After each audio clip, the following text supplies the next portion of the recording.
నేరుగా దేవుని వాక్యంలోకి వెళ్దాం. అందరం కలిసి చదువుదాం.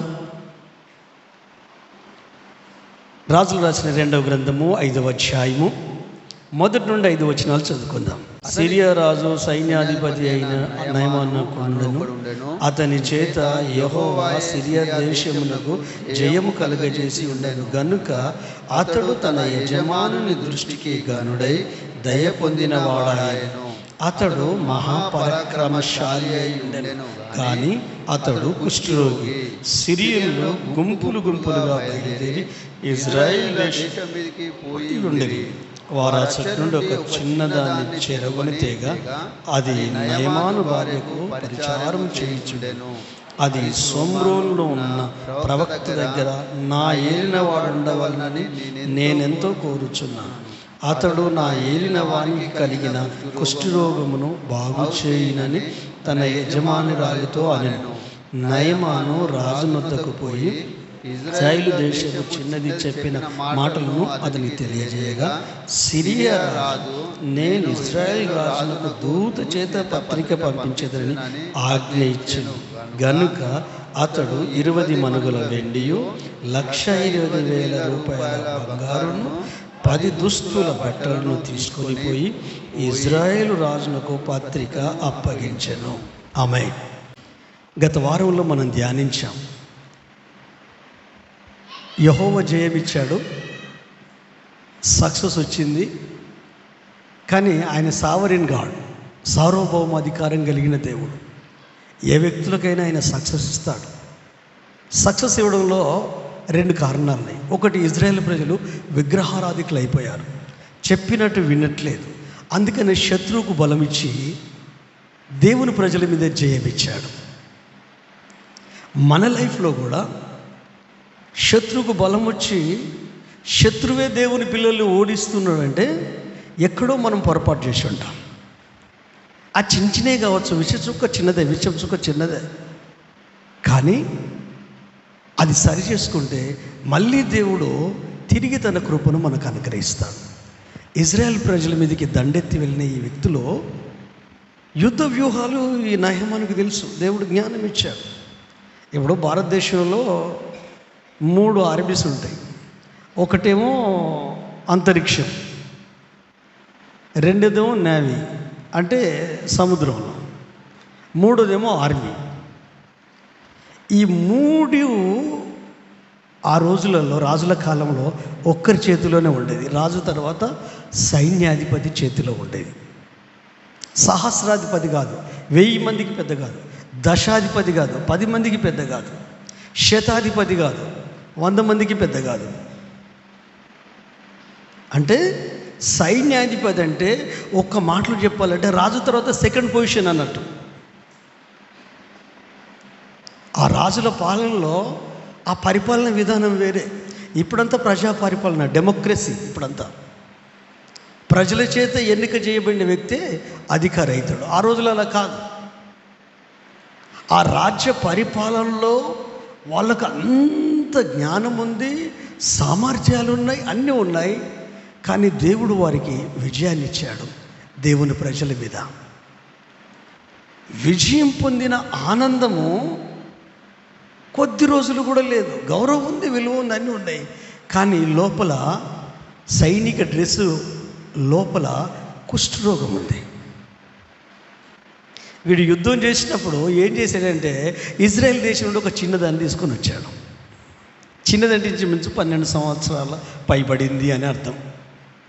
12 ఇయర్స్ కంటే ఎక్కువ, 12 ఇయర్స్ కంటే తక్కువ, మొత్తం మీద 12 సంవత్సరాల అమ్మాయి. అమ్మ నాన్నకు దూరంగా ఉంది, ఫ్రెండ్స్కి దూరంగా ఉంది, సొంత గ్రామానికి దూరంగా ఉంది, సొంత దేశానికి దూరంగా ఉంది, శత్రు దేశంలోకి వచ్చింది. బానిస పిల్లగా, పని పిల్లగా వచ్చింది.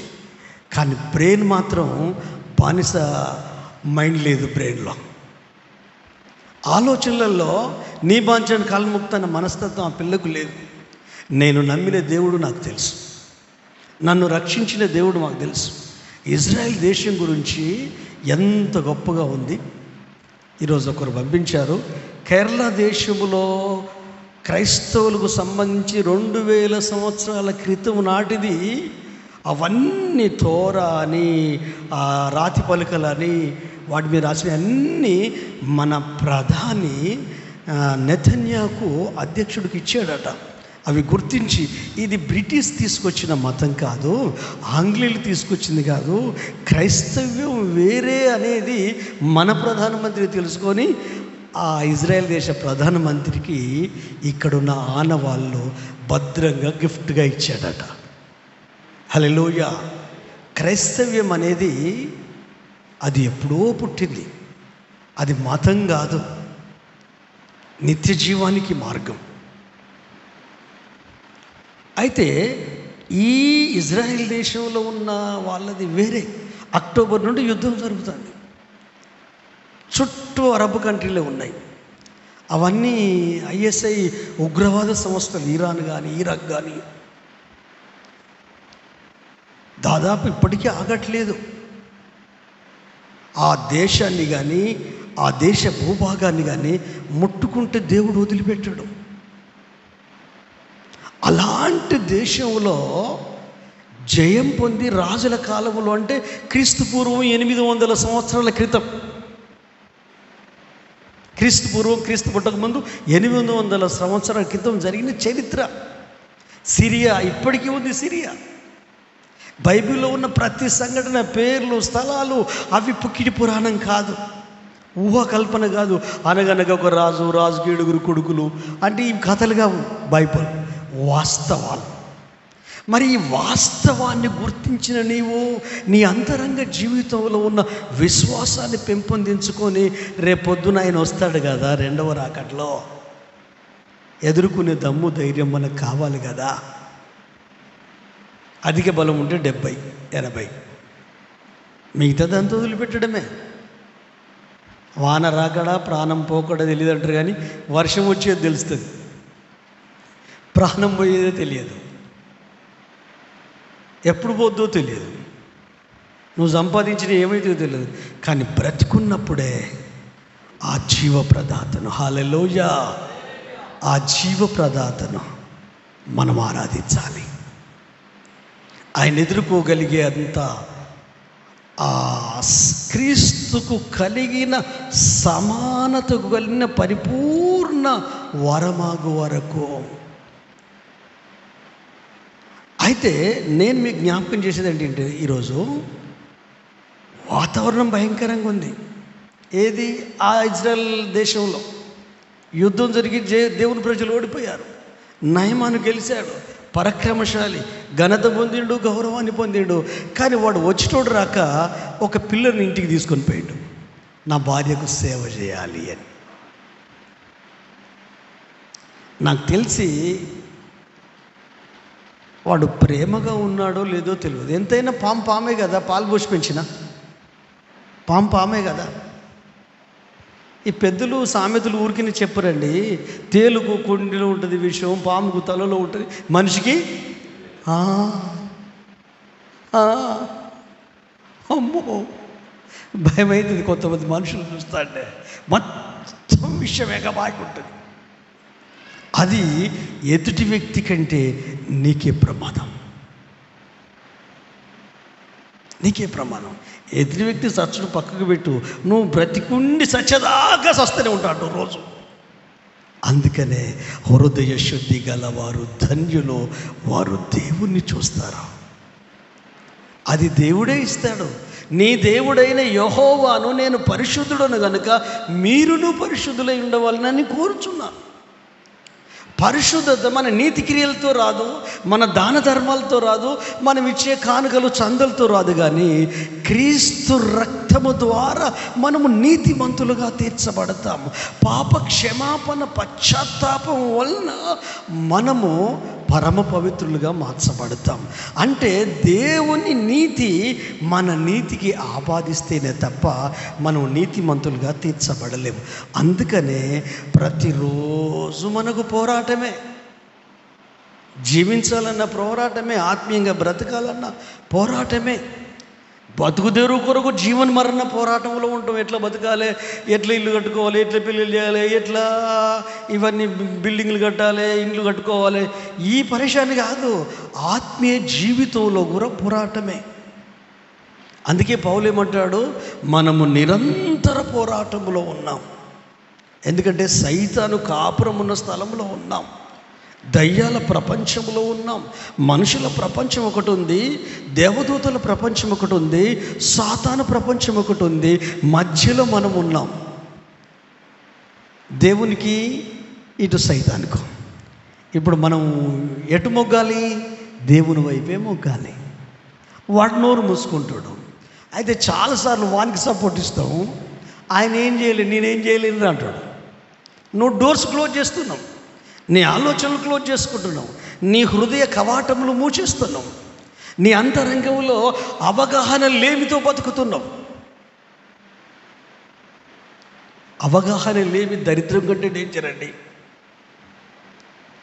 అవగాహన లేమి.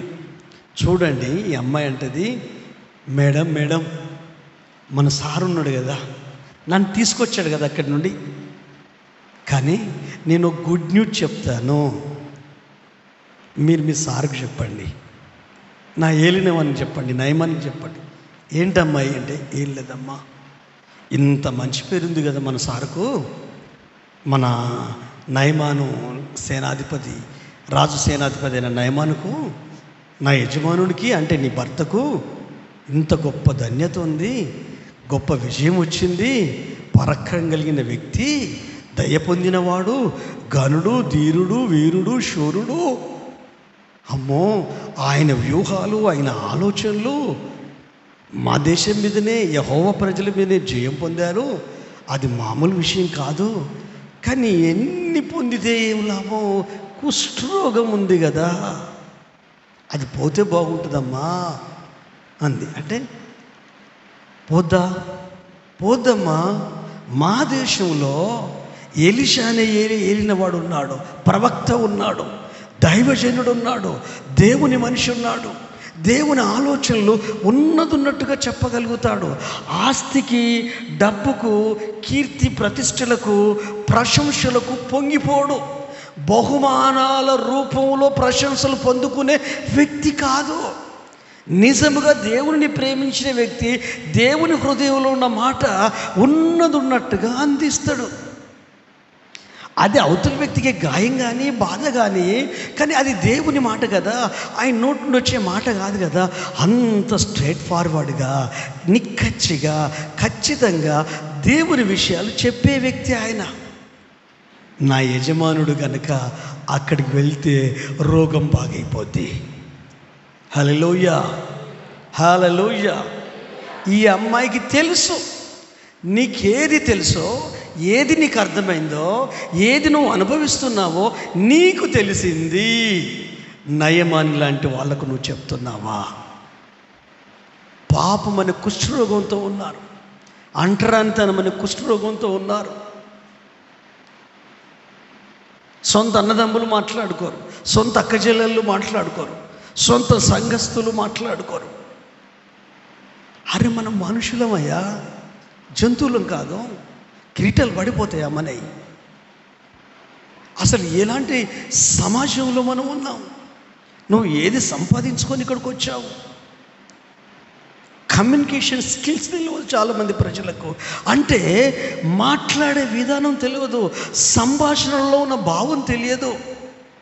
అందుకే యుద్ధాలు, అందుకే కొట్లాటలు, అందుకే గొడవలు. యేసు ప్రభు మాటలు స్టడీ చేయండి, వాక్యాన్ని స్టడీ చేయండి. ఆత్మ చంపును అనుకుంటున్నారు, కానీ ఆత్మే జీవింపజేస్తుంది, అక్షరమే చంపుతుంది. మాటలే మనిషిని చంపేస్తాయి, మాటలే మనిషిని బ్రతికించేస్తాయి. యాకోబు భక్తుడు చెప్తాడు, నాలుక చిన్నది, పాప ప్రపంచంలో, శరీరం ప్రపంచంలో చిన్న అవయవము. ఆ నరం లేని నాలుక ఎట్లా మాట్లాడుతుందంటే, కొంపలు కూల్చేది అదే, ఆత్మహత్యలు చేసుకునేది అదే, ఈ ఉగ్రవాదులు తయారు చేసేది అదే, శత్రుత్వాన్ని పెంచేది అదే. నరం లేని నాలుక ఎంతో 3 అంగుళాలు ఉంటుందా? ఈ విన్నప్పుడు బాగా అనిపిస్తుంది, కానీ మళ్ళీ అందుకే నీ మీద నీకు అదుపు ఉండాలా, నీ ఆలోచనల మీద అదుపు ఉండాలా, నీ మాటల మీద నీకు అదుపు ఉండాలా. ఎవరికి అదుపు ఉండదు, కానీ అభ్యాసం చేయాలా. సాధనమున పనులు సమకూరు ధరలోన, ఏదైనా అభ్యాసం చెయ్యాలి. ఎవడు దీనుడై నా మాట విని వణుకుచుండునో వానినే నేను దృష్టించుచున్నాను. నేను చెప్పేది యేసయ్య మాటలు, నా సొంత పైచ్యం చెప్తే అస్సలు ఎవ్వరు వినకండి. ఆ చిన్నదానికున్న జ్ఞానం చూడు, తను తెలిసింది, తను పొందుకుంది, తను అనుభవించింది. అక్కడ సువార్త చెప్తుంది, శత్రువింట్లో సువార్త చెప్తుంది, శత్రువుంట్లో యేసయ్యను గురించి మాట్లాడుతుంది, ప్రవక్తను గురించి మాట్లాడుతుంది, దైవజనుని గురించి మాట్లాడుతుంది. ఆ దైవజనుడు దేవుని విషయాలు నిక్కచ్చిగా చెప్తాడని చెప్తుంది. దేనికి లొంగే వ్యక్తి కాదని చెప్తుంది, ఏ ప్రలోభాలకు లొంగే వ్యక్తి కాదని చెప్తుంది. ఆయన ఆలోచన పొందుకుని ఆలోచన మాత్రం ఇస్తాడని చెప్తుంది. ఇది విన్న ఈ వ్యక్తి రాజు దగ్గరికి వెళ్ళాడు. నయమానుకు చెప్పింది భార్య, నయమానుకు చెప్పింది, ఏమండి 3 మంచిగా ఉన్నప్పుడు చెప్పిందేమో. గర్విష్ఠులు అసలైనా తెలుసా మీకు? విజయాన్ని తలకెక్కించుకున్న వాళ్ళు ఎవరి మాట వింటారండి? మంది బలం మార్బలం ఉన్న వాళ్ళు ఎవరి మాట వింటారు? మెదడు నిండా దిమాగ్ నిండా మొత్తం పాండిత్యం ఉంటే ఎవరి మాటలు వింటారు? గొప్ప గొప్ప అనుభవాలు మెదడు నిండా ఉంటే, జీవితంలో ఉంటే ఎవరి మాటలు లెక్క చేస్తారు వాళ్ళు? లోబడే మనస్తత్వం ఉంటుందా వాళ్ళకు? నేను మామూలు మనిషినా, ఉంటే ఉండని కుష్ఠరోగము, నేను గనుణ్ణి, నేను ఇంకొకరి దగ్గరికి పోవడమా, నేను ఇంకొకరిని ప్రాధేయపడమా, ఇంకొకరి దగ్గరికి వెళ్ళి చేయి చాపడమా, నేనేంటి, నా లైఫ్ ఏంటి, నా అహం దెబ్బతింటుంది, నా గర్వం బుసలు కొడతా ఉంటుంది లోపల నుండి, నేను ఎట్లా పోతా, అట్లా ఇట్లా అంటాడేమో. అందుకనే భర్త మూడుని బట్టి మాట్లాడండి భార్యలారా. హల్లెలూయా, హల్లెలూయా.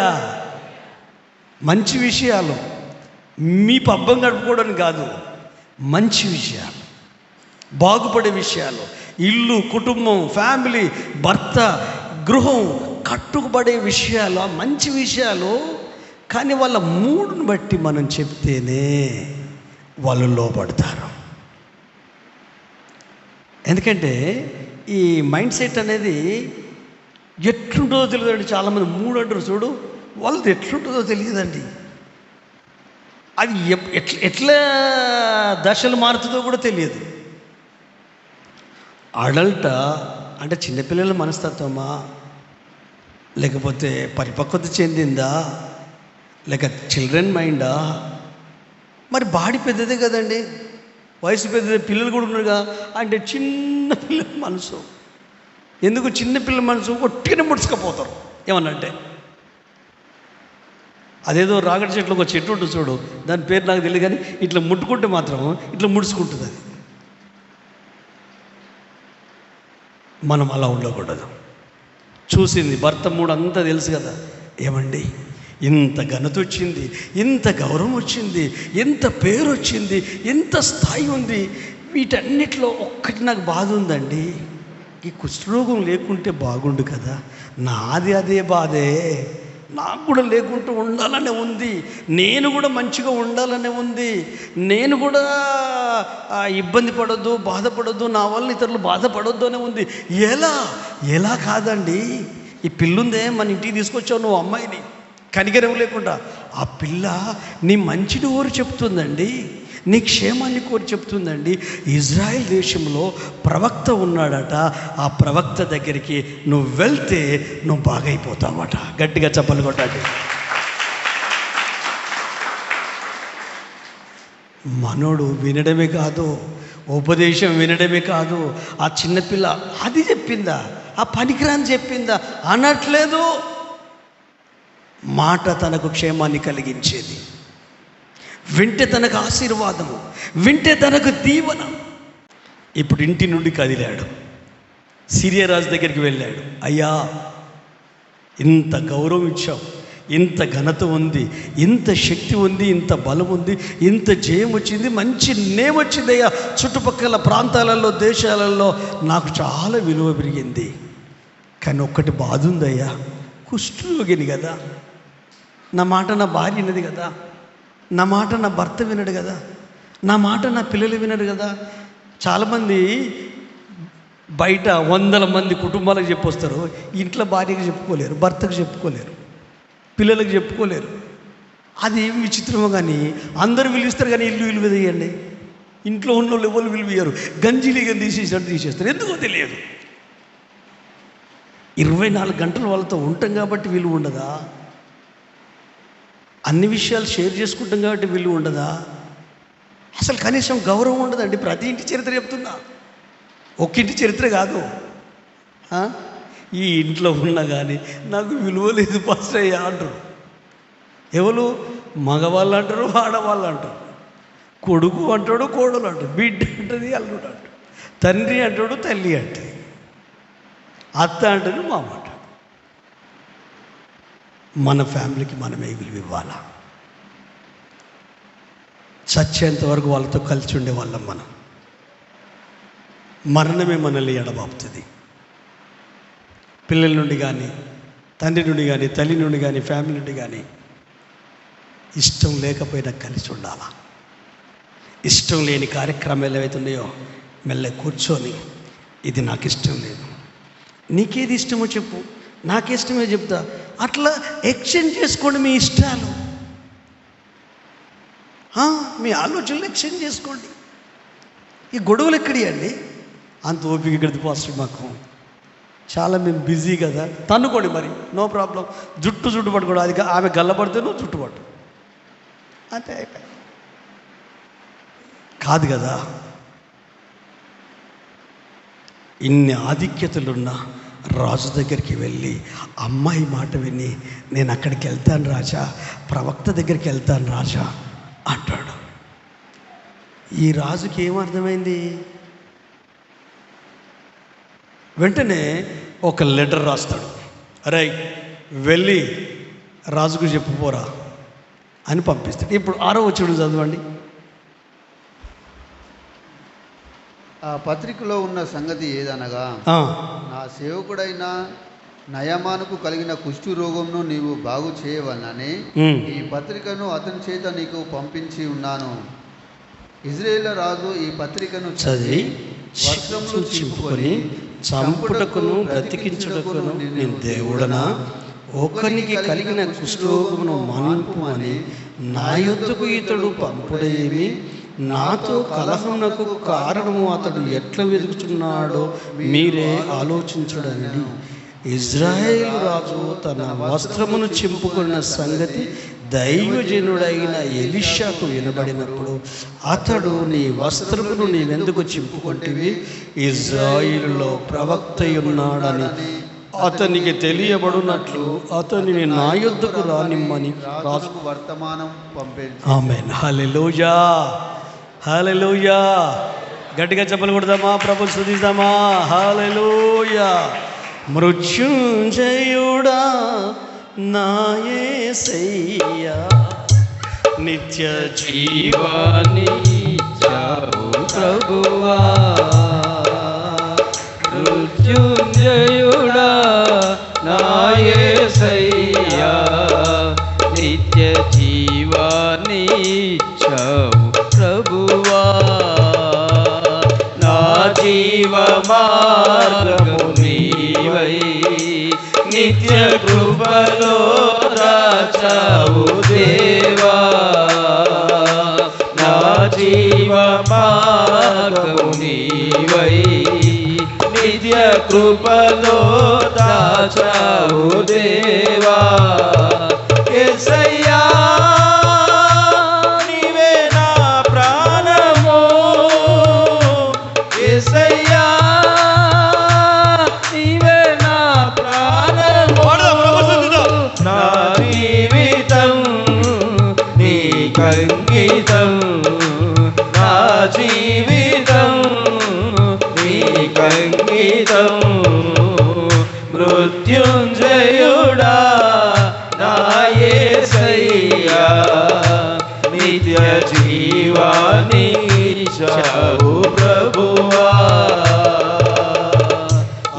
అడుగు జాడలో నడిపించుచున్నావు. సత్యము బోధించి నీలో నన్ను ప్రతిష్ఠించావు.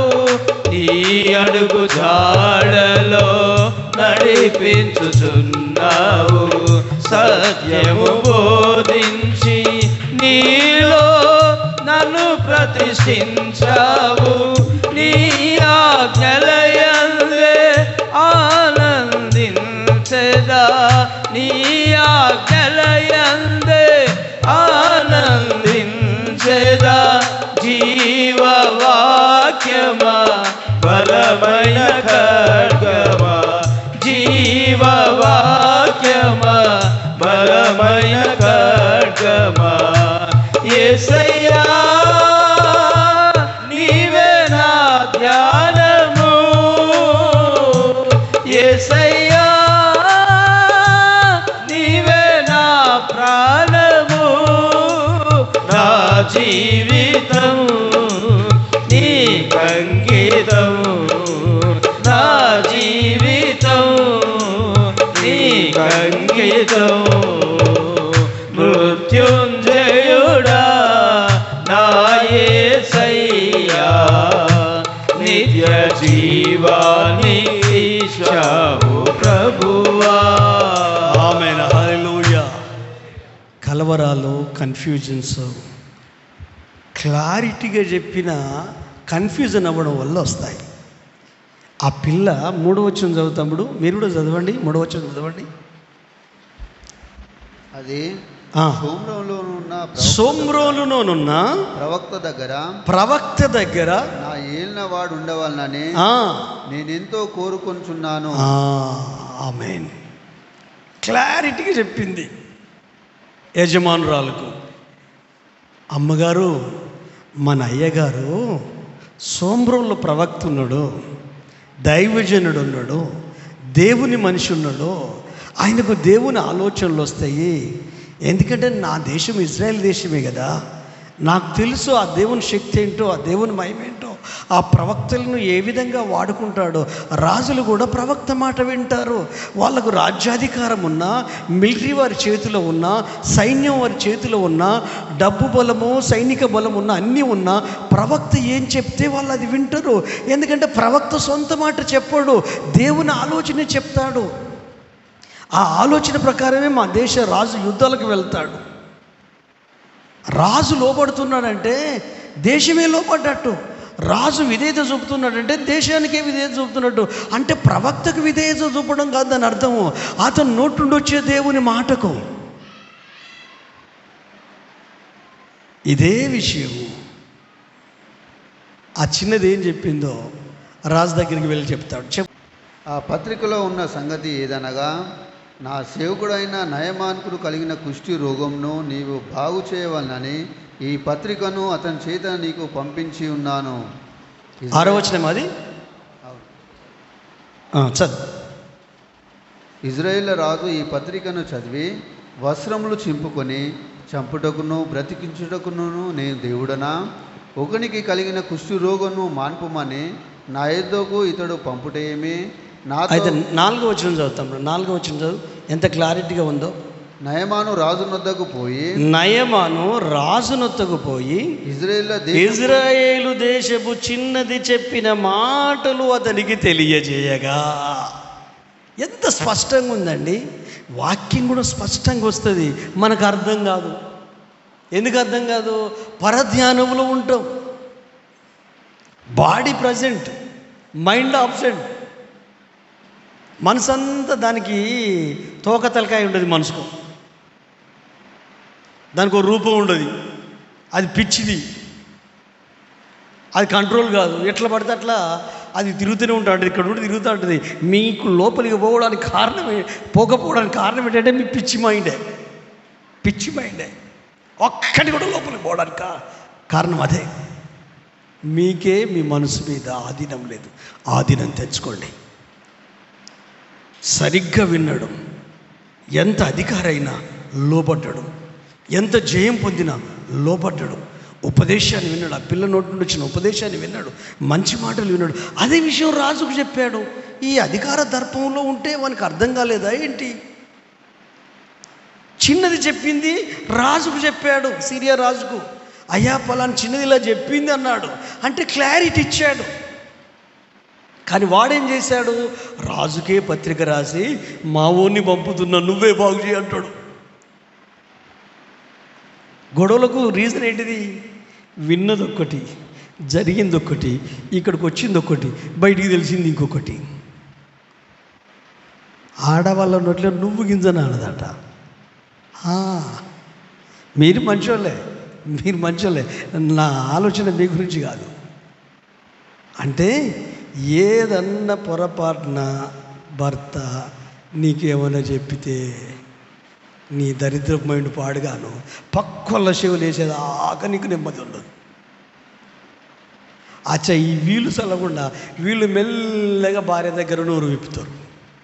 మంచి విషయాలు అవి, కొంపలు కూలేటి, బతుకులు నాశనం అయ్యేటి. వాటి వలన అశాంతిని కొని తెచ్చుకుంటున్నావు. ఈ పిల్ల బానిసత్వంలో ఉన్నా, పరాయి దేశంలో ఉన్నా, బానిసగా ఉన్నా, పరిచర్య చేస్తూ ఉన్నా, అందరికీ దూరంగా ఉన్నా దేవునికి దగ్గరగా ఉంది. హల్లెలూయా. నువ్వెన్ని సమస్యలలో ఉండు, కానీ దేవుడు నీకు దగ్గర ఉండేలా చూసుకో. ప్రభు నీతో ఉండేలా చూసుకో. ప్రభు నీతో నడిచేలా చూసుకో. ఈ రోజున్న వాళ్ళు ఎవరు ఉండరండి. నాకుడే నా కొడుకు చాలా మంచోడు, నీ కొడుకే కొరువు పెడతాడు, బ్రతుకుండగానే సమాధానం చేస్తాడు. అందరు కొడుకులు అట్లా ఉండరు. ప్రతిదానికి గుమ్మడికాయ దుంగంటే భుజాలు పిసుకోకండి. ఒకవేళ అలాంటి మెంటాలిటీ ఉంటే సరి చేసుకో. మరి నేను గద్దించకపోతే మీకు ఎవరు చెప్తారు? అమ్మ చెప్తున్నావా, నాన్న చెప్తున్నావా, ఫ్రెండ్ చెప్తున్నావా, దోస్తు స్నేహితురాలు చెప్తున్నావా, వినవా? సేవకుని గద్దించాలి కదా, నీ క్షేమాన్ని కోరి, హల్లెలూయా, నీ మంచిని కోరి లోబడ్డాడు. విధేయతలో ఆశీర్వాదం ఉందండి. చూడండి, రోమిలికి రాసిన పత్రిక 5వ అధ్యాయము 19వ వచనం ఒక్కసారి చదువుకుందాం. వండర్ఫుల్ మాట, యేసుక్రీస్తుని గురించిన మాట అది. రోమా 5:19 చదువుదాం అందరం కలిసి. స్టార్ట్ చేయండి. ఏలే అనగా ఒక మనిషిని అవిధేయత వలన అనేకులు పాపులుగా ఎలాగు చేయబడిరో, అలాగే ఒకని విధేయత వలన అనేకులు నీతిమంతులుగా చేయబడుదురు. ఆమేన్. విధేయత అనేది, లోబడడం అనేది ఒక గ్రేట్ థింగ్ అండి. మనం ఎప్పటికీ చెప్పడానికే ఇష్టపడతాం, రుబాబు చేయడానికే ఇష్టపడతాం, లీడింగ్ చేయడానికే ఇష్టపడతాం, సరి చేయడానికే ఇష్టపడతాం అంత. కానీ నువ్వు వినడం నేర్చుకో, వినడం నేర్చుకో, లోబడడం నేర్చుకో, విన్నది చేయడం నేర్చుకో. నువ్వు ఏ స్థాయిలోనన్నా ఉండు, అసలు ఆ లోబడే విధానంలో ఉన్న ఆనందము ఇంకెక్కడ దొరకదు. నా అనుభవంతో చెప్తున్నాను, నేను నా అనుభవంతో చెప్తున్నా, నా పరిచర్య అనుభవంతో చెప్తున్నా. 12 మంది మీ సేవకులు ఉంటుంది. ఫస్ట్ బ్యాచ్ 91లో, ఫస్ట్ బ్యాచ్ 92లో ఫుల్ టైం సేవకు వచ్చాం. దాదాపు 94 వరకు 12 మెంబర్స్ బ్యాచ్. ఈ 12 మందిలో ఈ 11 మందిని పాస్టర్ గారు తీసుకెళ్తాడు. ఎక్కడికి వెళ్ళినా ఇద్దరిద్దరే వెళ్తారు సైకిళ్ళ మీద. నన్నొక్కని మాత్రము నారాయణగిరికి పంపుతారు. గన్పూర్ వయా పెద్దపెండ్యాల్, పెద్దపెండ్యాల నుండి క్యాతంపల్లి, క్యాతంపల్లి నుండి ఒక పిల్లబడ్డ రోడ్ ఉంటుంది, డైరెక్ట్ నారాయణగిరి చెరువెక్కే రోడ్ అన్నట్టు. అక్కడ వెళ్ళి బేస్తవాన్ అక్కడ ఉండాలి, శుక్రవారం అక్కడ ఉండాలి, శనివారం ఉండాలి, ఆదివారం ఆరాధన చూసుకొని ఆదివారం నైట్ రావాలి. నేను ఒక్కడిని.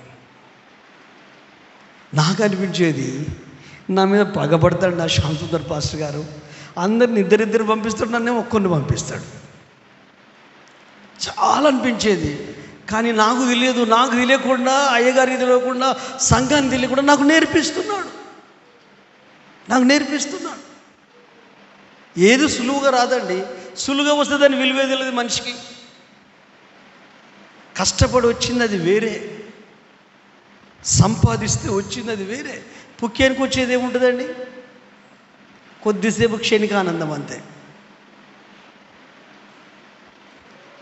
అయితే ఇంకొక విషయం ఏంటంటే, వీళ్ళందరూ గృహకుడికి వెళ్ళేది.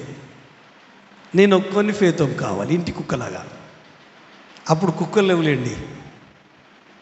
నేను ఒక ఇంటి కుక్కలకి గుడ్డి కుక్కలాగా ఇంటి ముందు కాపలా ఉండేది. చూసుకోవాలి, ఎవరైనా వస్తే ప్రేయర్ చేయాలి, లేకపోతే ఫేతం చూసుకోవాలి. వీళ్ళందరూ సైకిల్ వెళ్తారు, సాయంత్రం వెళ్తారు. బ్యాచ్ అంతా పోతుంది, 10 మంది బ్యాచ్ వెళ్ళిపోతుంది, 11 మంది. అన్ని కిరాయి సైకిళ్ళే. సోమవారం నుంచి ఆదివారం దాకా కిరాయి సైకిళ్ళే. బ్రదర్ మొగిలి అని ఇప్పుడు బ్రిడ్జి పడ్డది కానీ అక్కడ గాంధీ అంటారు. గాంధీ ఉండేది ఆడ చౌరస్తా. అక్కడ దానికి అపోజిట్ ఉండేది చంద్రమొగిలి అని కూడా ఆయన హోటల్ పెట్టుకున్నాడు. ఏది మన బస్ స్టాండ్ దగ్గర ఫుడ్ హోటల్ పెట్టుకున్నాడు. ఆయన సైకిల్ షాప్ ఉండేది చంద్రమొగిలి. ఆయన ఇప్పటికీ మేము కనపడితే ఆ పాద జ్ఞాపకం చేస్తాడు గన్పూర్కి వెళ్ళినప్పుడు. నేను ఒక్కడిని ఉండేది. నాకేమో ఊర్లలోకి వెళ్ళాలనిపించేది సాయంకాలం ప్రార్థనకు. ఎందుకు? దేవుని మీద ప్రేమ ఉండి కాదండి, వాక్యం వినాలి కాదు. ఆడ భోజనం దొరుకుతుంది, మంచి ఫుడ్ దొరుకుతుంది. విశ్వాసులు మంచి భోజనం ఏర్పాటు చేస్తారు కదా, దాని కొరకు. మనకంత జ్ఞానం లేదు కదా. 17వ ఏటనే సమర్పించుకున్నా కదా దేవుని సేవకు. ఏం తెలియకముందే సమర్పించుకున్నా కదా. కాబట్టి తినే వయసు కాబట్టి ఆకలేది. చింతపండు చారు, దాంట్లో నీళ్ళు, కారం, ఉప్పు ఉండదు, కారం తక్కువ ఉంటుంది. ఉప్పు కారం ఎక్కువైతే చెప్పినట్టు విన్నామని మాకు ట్రైనింగ్లో అదో శిక్షణ. ఇక పాతలో కొంతమంది తెలుసు, అక్కడ వచ్చినప్పుడు తిన్న వాళ్ళకు ఎలాంటి చారు తినేదో. మరి లేదు, కొత్త సేవ, కొత్త పరిచర్య, విశ్వాసులు లేరు, చింతపండు అగ్గువ. అదే పరిచర్యలో నేను ధర్మసాగర్లో అదే చేశాను. 2 రూపాయలు స్వీట్ ఆయిల్కి ఉన్నాయి, మంచిగా ఉండవు, ఇంకేం లేదు. వాడు ఇవ్వనన్నాడు, 2 రూపాయలకి ఏమొస్తుంది అన్నాడు. 96లో మే 4 తారీఖు వెళ్ళాను అక్కడికి. నేను 2 జంటలు బతకాలి, ఇంకొక భార్యాభర్తలు, మేము భార్యాభర్తలు బతకాలి అక్కడ. ఆడ సేవ లేదంటే ఇంకొక జంట ఉంది మాతో పాటు, ఒక 1 నెల రోజులు ఉంది ఆ జంట.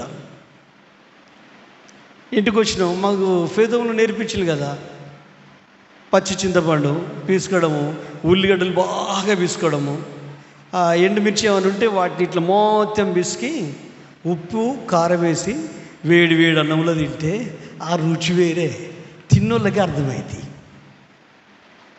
నాకేం వెళ్ళాలని, నువ్వేమో ఇంటికి కావాలంటారు. జస్ట్ లోపడ్డాను అంతే. మనసులో బాధ ఉన్నా కూడా లోపడ్డాను. ఇక కొంతమంది అయితే నన్ను ఎగతాళి చేశారు. అరే నువ్వు ఈ మైకులు పెడతావు చూడు, ఈ మైకులు ఈ సాపలు వేయడానికే పనికొస్తావు, నువ్వు సేవకు పనికిరావు. మేమందరం చూడు మొత్తం సేవ చేస్తున్నాం, వాక్యాలు చెప్తున్నాం, ప్రార్థనలు చేస్తున్నాం, నువ్వు ఇంట్లో ఉంటున్నావని నాతో ఉన్న వాళ్ళే ఎగతాళి చేశారు. ఆ ఎగతాళిని, అవమానాన్ని బహుమానాలే అనుకున్నా. నాకు కొత్త ఏం కాదు అవమానాలు.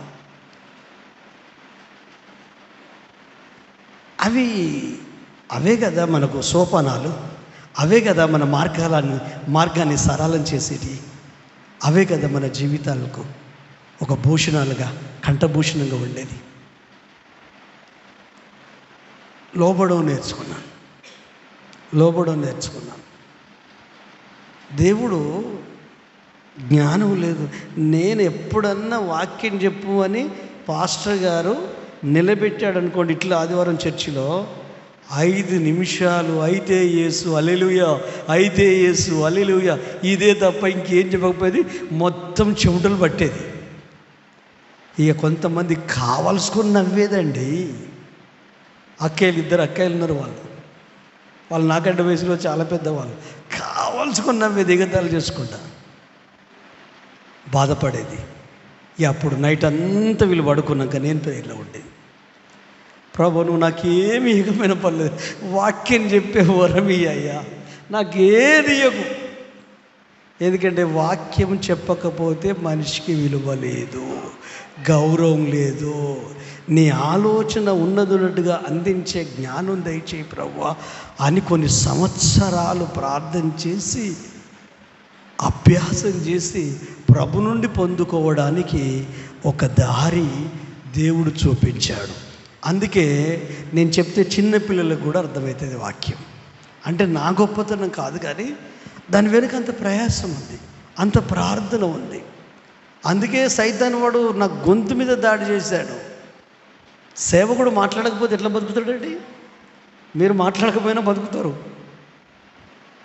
కానీ నేను 24 గంటలు మాట్లాడాల్సిందే.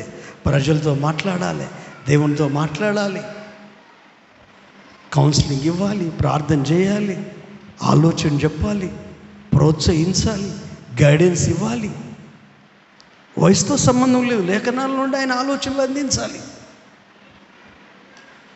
కానీ దేవుని మహాకృపను బట్టి లోబడడం బలవంతంగా నేర్చుకున్నాను, కానీ తర్వాత తేలికైపోయింది. హల్లెలూయా. ఒక మాట చెప్తే ఇప్పటికిప్పుడు ఏదైనా చేయడానికి సిద్ధపడిపోయాను. దేవుడు ఒక ఆలోచన చెప్తే ఇదంతా వదిలేసి నువ్వు కొత్త సేవ చేయపో అంటే మళ్ళీ కొత్త కూడా సేవ చేసేయగలిగేంత సామర్థ్యాన్ని, కృపను దేవుడిచ్చాడు.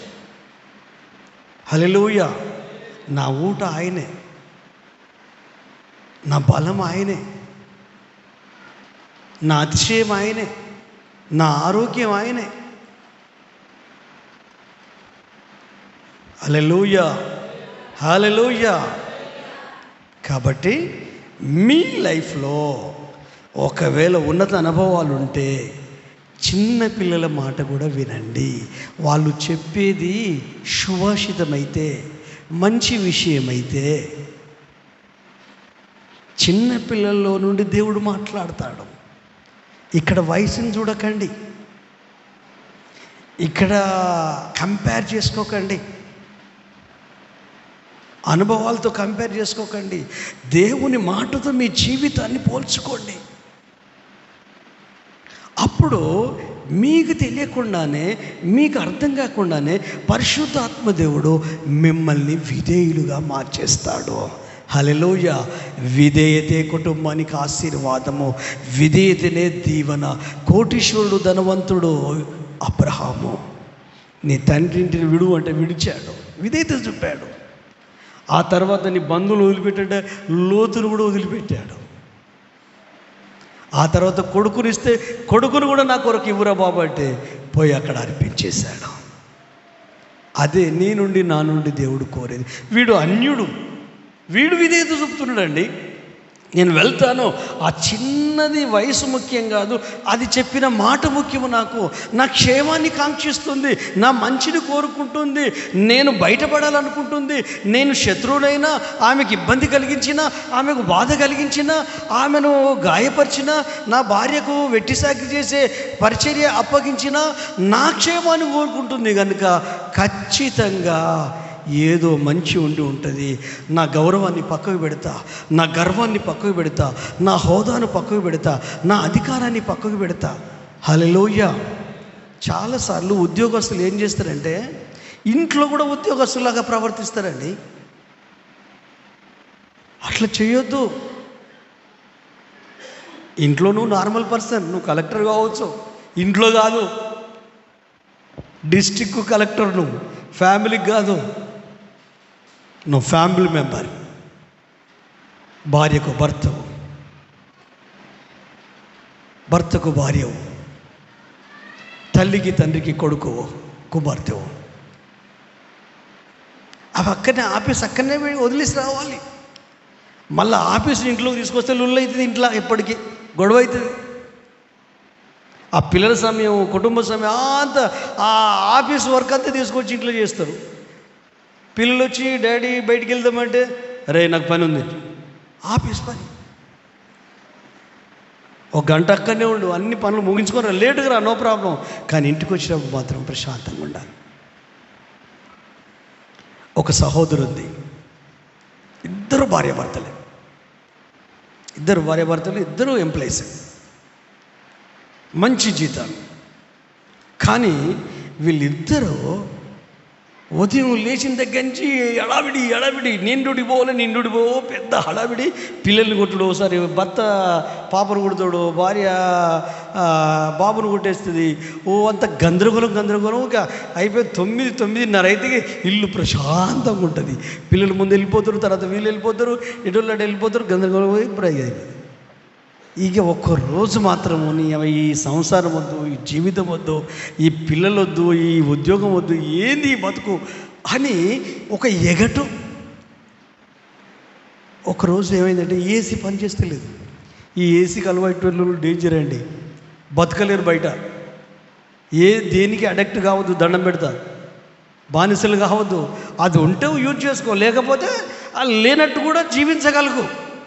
అది లేకపోతే మనుషులు ఆగమైపోతారండి. అరే నువ్వు బానిసమైపోయినావా బాబు?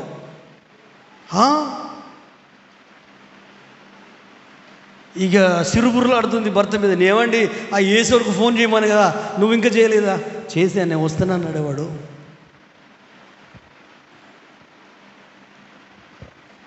మళ్ళీ ఈమె ఫోన్ చేసింది, ఈరోజు లేట్ అయినా పర్వాలేదు, డ్యూటీ నీకు లేట్ కావాలి, నాకు లేట్ కావాలి. అక్కడ పై ఆఫీసులు మన ఏమన్నా పర్వాలేదు, కానీ ఏసీ బాగు చేసినాకనే పోవాలి. ఎందుకంటే ఏసీ లేదు, నేను ఉండే కదా. ఆమె ఏసీ తీసుకుని వచ్చినట్టుది భూమి మీదకి వచ్చినప్పుడు. ఏమన్నా అలాంటి అలవాట్లు ఉన్న వాళ్ళు ఉంటే నన్ను తప్పు పట్టుకోకండి, నాకేం తెలియదు మీ ఇంట్లో ఏసీ ఉన్న సంగతి కూడా. హల్లెలూయా. నేను జరిగిన సంగతి చెప్తున్నాను. అయితే ఏం జరిగింది తెలుసా? వాడు ఒక 1 hour లేట్ వచ్చాడు. వచ్చి ఆ మెకానిక్ వచ్చి, అమ్మా 1 hour లేట్గా వాడికి నా స్కూటర్ పంచర్ అయిందమ్మా, అందుకే అనుకున్న టైంకి రీచ్ కాలేకపోయానమ్మా. అమ్మ వందనాలమ్మా, నన్ను క్షమించండి అమ్మా. ఆ ముఖం చూస్తా అంటే, వాని మాటలు వింటే ఈమెకు జాలి అనిపించింది. ఈ మనిషికి జాలే ఉండదు, అటువంటిది జాలి పడ్డది. సరే కానీ అంటే 10 నిమిషాల్లో రిపేర్ అయిపోయిందండి. భర్త వెళ్ళిపోయాడు, కానీ నువ్వు చూసుకో, నేను వెళ్ళిపోవాలని వెళ్ళిపోయాడు. మరి ఎట్లా? అమ్మ నేను వెళ్తా అమ్మా అంటే, ఉండు బాబు నేను అటే వెళ్తున్నా, కారులో అక్కడ దిగబెడతా, దారిలో వదిలేండి అమ్మని వెళ్తా. లేదు నేను వస్తా అని కారులో పికప్ చేసుకొని వాళ్ళ ఇంటి దగ్గర దిగబెట్టింది. వీడేం చేసిందంటే, అమ్మ ఆయన లేట్ ఎట్లాగైంది, ఒక్క నిమిషం ఇంట్లోకి రమ్మ, టీ తాగిపోదు. ఎంత సంస్కారం అండి. టీ తాగడానికి ఇంట్లోకి వెళ్ళింది. వెళ్ళిగానే మనోడు తన సంచి ఉంది కదా, ఆ బయట మేక్ వేసిండు, బయట చెప్పులు వచ్చే దగ్గర ఒక మేక్ వేసేసిండు. లోపలికి వెళ్ళాడు. వెళ్ళేసరికి 3 పిల్లలు, 2 పాపలు బాబు వచ్చి వాని మీద కూర్చున్నారు, డాడీ అని. ఈలోపు ఆమె ఏమండి అని ఆమె మాట్లాడింది.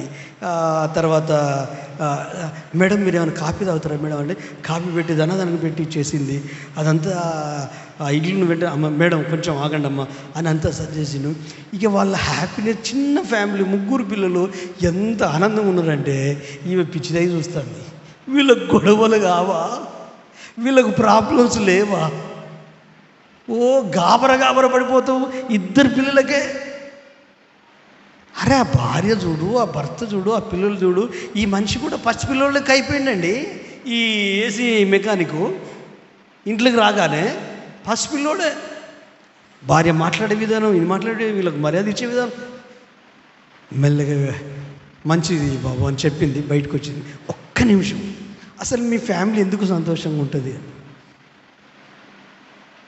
అమ్మా కొంచెం ముందుకు రా, అక్కడ ఏమేసాను, నా సంచి ఉందే అక్కడ వేసాను, ఇంట్లోకి తీసుకురానమ్మా. హల్లెలూయా. మరి ఎంతమంది మీ ఇంట్లోకి తీసుకొస్తున్నారు? ప్రతి సమస్య.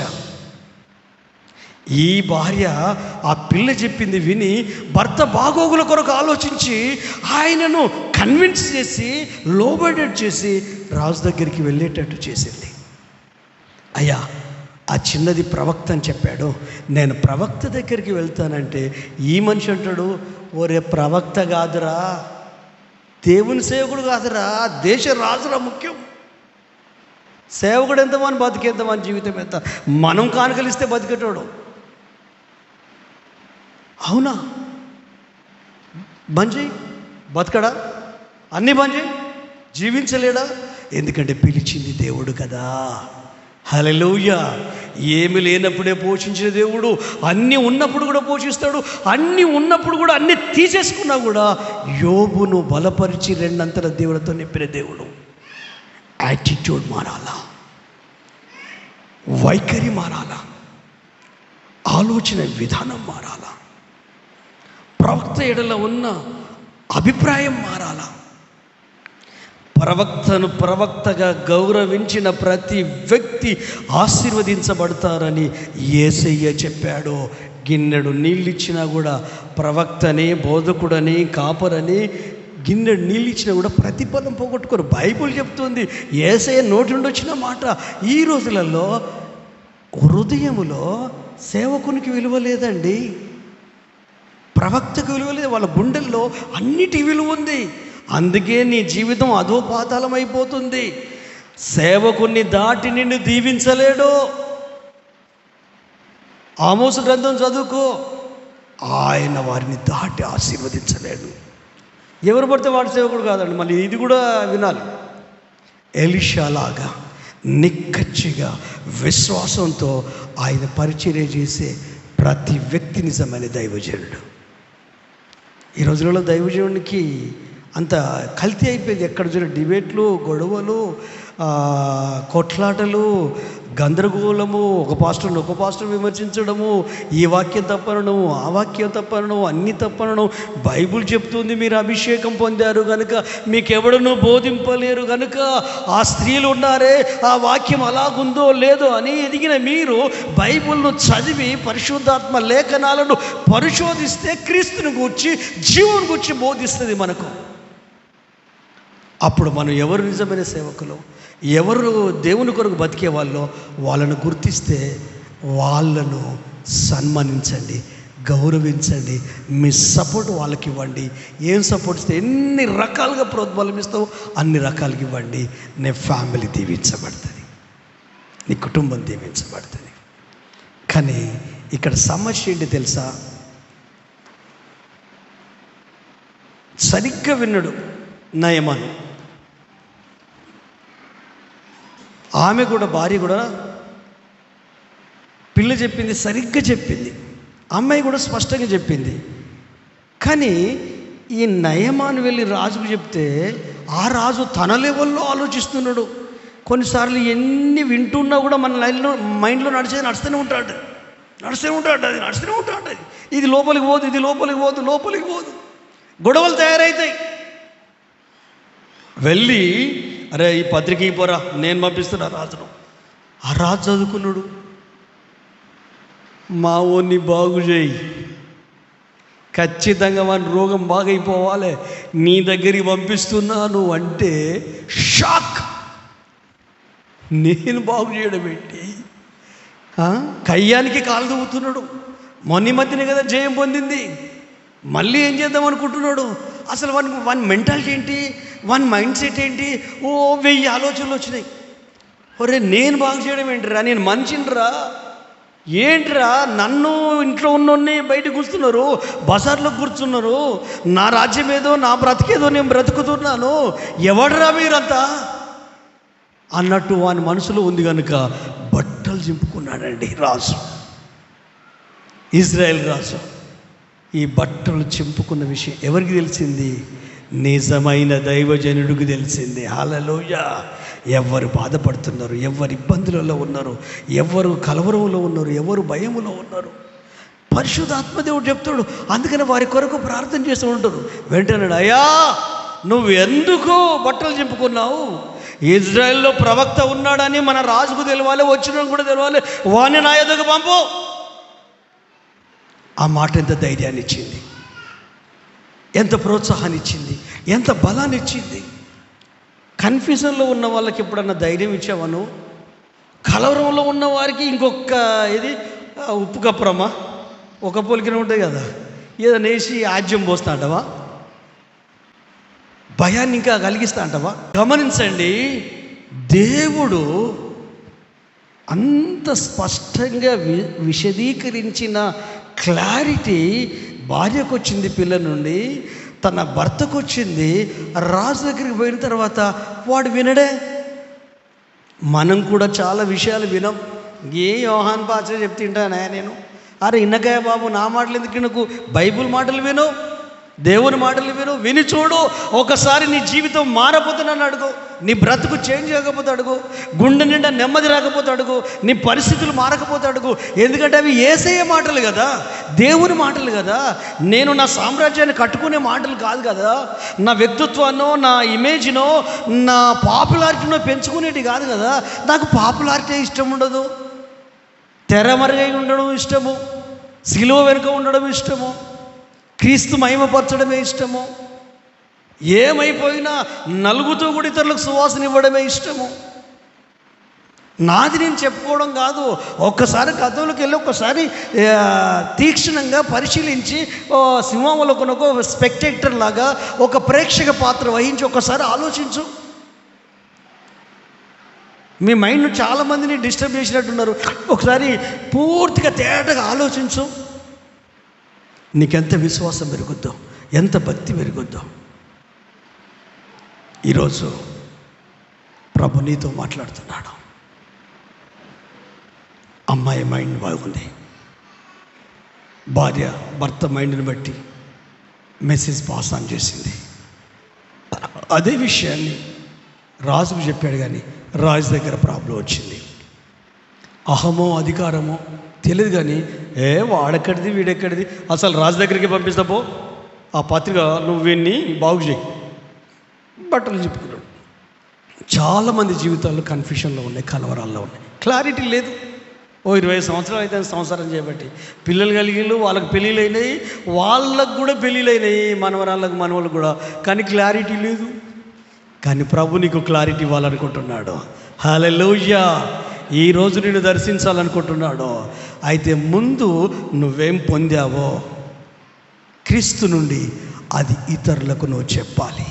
నయమాన్ లాంటి వాళ్ళకి చెప్పాలి, వాళ్ళు ఎంత హోదాలో ఉన్న చెప్పాలి, నీ పై ఆఫీసర్కి చెప్పాలి, నీ కింది ఆఫీసర్కి చెప్పాలి, నీ పక్కలోకి చెప్పాలి, నీతో ఉన్న వారికి చెప్పాలి, క్రీస్తుని గురించి చెప్పాలి, నీ జీవితాన్ని మార్చిన యేసయ్య గురించి చెప్పాలి, నీ బ్రతుకును మార్చిన క్రీస్తు గురించి చెప్పాలి. ఆయన నువ్వు ఎంత హత్తుకున్నావో, ఆయన మీద ఎంత ఆధారపడుతున్నావో, ఆయన కొరకు ఎంత భక్తి చేస్తున్నావో, ఎంత విశ్వాసంలో నిలబడి ముందుకెళ్తున్నావో, ఆ దేవుని యొక్క శక్తి ఏంటో నీవే చెప్పాలి.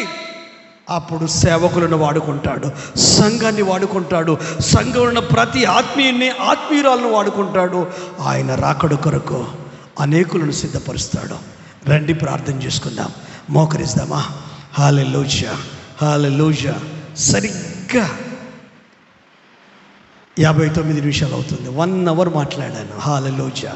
రండి ప్రార్థన చేసుకుందాం, కృతజ్ఞతాస్తుతులు చెల్లిద్దాం. హల్లెలూయా, ప్రైజ్ ద లార్డ్. హల్లెలూయా. ఎవరికి వారిమే కృతజ్ఞతాస్తుతులు చెల్లిద్దామా. యేసయ్య నామాన్ని మహిమపరుస్తాం. ఈరోజు నీతోనే మాట్లాడుతున్నాడు సహోదరి, సహోదరుడు. ప్రభు నీతోనే మాట్లాడుతున్నాడు. ఎవరకు అని భ్రమపడకు. ఏ విజయ దుందుబి మోగించి విజయ దరహాసములో ఉంటూ విధేయతకు దూరమయ్యావా, ఆత్మీయతకు దూరమయ్యావా, దేవుని ఉపదేశానికి, దేవుని సంఘానికి, దేవుని సహవాసానికి, దేవుని ఆలోచనకు దూరమయ్యావా. అందుకే ఒక పసి పిల్లోడిలాగా యేసయ్య తన ఆలోచన అందిస్తున్నాడు. ఆ చిన్నదానిలో నుండి నయమాను గూర్చి తన భార్యకు చెప్పినట్టుగా ఇదిగో ఇప్పుడు నీతో కూడా మాట్లాడుతున్నాడు. ఆ సంఘటన నుంచి మాట్లాడుతున్నాడు. నీకు ఆధిక్యతలు ఉండొచ్చు, అధికారాలు ఉండొచ్చు, హోదాలు ఉండొచ్చు, ఏమీ లేకపోవచ్చు, అన్నీ ఉండొచ్చు. ఏ స్థితిలో ఉన్నా నీవు ఆయన మాటకు లోబడాలని, ఆయన సన్నిధికి నువ్వు రావాలని, ఆయన ఆలోచన నువ్వు అంగీకరించాలని, ఆయన ఆత్మకార్యము నీ జీవితంలో జరిగించడానికి నువ్వు అవకాశం ఇవ్వాలని ప్రభు నీతోనే మాట్లాడుతున్నాడు. సహోదరి, సహోదరుడా, ప్రభు నీతోనే మాట్లాడుతున్నాడు. ఆయన కార్యము జరుగునుగాక, ఆయన కార్యము జరుగునుగాక, ఆయన కార్యము జరుగునుగాక. పరిశుద్ధాత్మ దేవుడు కార్యము చేయునుగాక, ఆత్మదేవుడు కార్యము చేయునుగాక, ఆత్మదేవుడు కార్యము చేయునుగాక. ఇప్పుడే ఈ క్షణమే విడుదల కలుగునుగాక, విడుదల కలుగునుగాక, విడుదల కలుగునుగాక. మనసు, ఆత్మ, శరీరము బలపరచబడునుగాక. అయ్యా నన్ను క్షమించు, చాలా విషయాలలో నా మనసు ఊగిసలాడుతుంది, తులతూగుతుందయ్యా. అయితే ఈరోజు నేరుగా నేల మీదకి వచ్చేసాను. నన్ను నేను చూసే భాగ్యాన్ని నువ్వు అనుగ్రహించావు. వాక్య ప్రత్యక్షతలో, వాక్యమైన అద్దములో నా జీవితాన్ని నాకు చూపించావు. నేను లోబడుతున్నాను, విధేయతలోకి వస్తున్నానయ్యా. కొన్ని సమస్యలు ఉన్నాయ్యా, కొన్ని ఆటంకాలు ఉన్నాయ్యా, కొన్ని ప్రాబ్లమ్స్ ఉన్నాయ్యా. నన్ను బలపరచు తండ్రి. నేను నీ కుమారుణ్ణి, కుమార్తెనయ్యా. నిజంగా దైవజనుడి యొక్క ప్రాముఖ్యత, ప్రవక్త యొక్క ప్రాముఖ్యత, సంఘము యొక్క ప్రాముఖ్యత, సహవాసం యొక్క ప్రాముఖ్యత, సంబ్రోల్లో ఉన్న ఈ ఎలీషా ప్రవక్త యొక్క ప్రాముఖ్యత పరిశుద్ధాత్మదేవ నీవే బయలుపరిచావు, నీవే బయలుపరిచావు. ఈ క్షణము నుండి వాక్యానుసారంగా జీవించే సంఘము కొరకు, సహవాసము కొరకు, దైవజనుల కొరకు నా హృదయంలో ఎప్పుడు పెద్దపీటనే. వారి కొరకు నువ్వేం చెప్తే నేను అది చేస్తాను, నువ్వు ఎలా ఉండమంటే నేను అలా ఉంటాను, నీ చిత్తాన్ని మాత్రమే నేను జరిగిస్తాను. కాబట్టి నీ ఆలోచన నాకు, నా సంఘానికి, నా కుటుంబానికి, నా గృహానికి అనుగ్రహించినందుకు వందనాలయ్యా. నా కన్ఫ్యూజన్లు తొలగించావు, నా కలవరాలు తొలగించావు. ఏవేవో వినడం వల్ల మనసు మసిబారిపోయింది, మనసు మసకబారిపోయింది, తేటగా లేదయ్యా. ఈరోజు నీ వాక్కు, నీ ఆలోచనలు, నీ రక్తము నా మనుషులు శుద్ధి చేశాయి, నా భావాలను శుద్ధి చేశాయి, నా ఆలోచనలు రెట్టింపు చేశాయి, రెక్టిఫై చేశాయి, రివైవ్ చేశాయి, విప్లవాత్మకంగా మార్చాయి.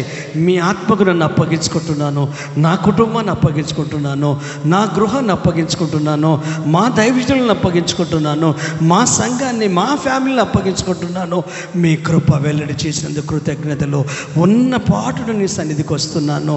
నన్ను బలపరచు తండ్రి, అభిషేకించేసయ్యా. నీ ఆత్మలో నడిపించు, నీ ఆత్మ కొరకు సిద్ధపరచు. నీ రాకడ కొరకు నీ కృపలో నిన్ను ఎదుర్కొనే విశ్వాసము, నిరీక్షణ, ప్రేమ ఇవన్నీ నీ వలన నాకు అనుగ్రహించమని ఈరోజు ఈ ఆరాధనలో తీర్మానంతో ముందుకెళ్తున్నానయ్యా. నీ బిడ్డల్ని మీరు బలపరచండి. తండ్రి, కుమార, పరిశుద్ధాత్మ నామములో అడిగి వేడుకొంచున్న మా పరమ తండ్రి, ఆమేన్.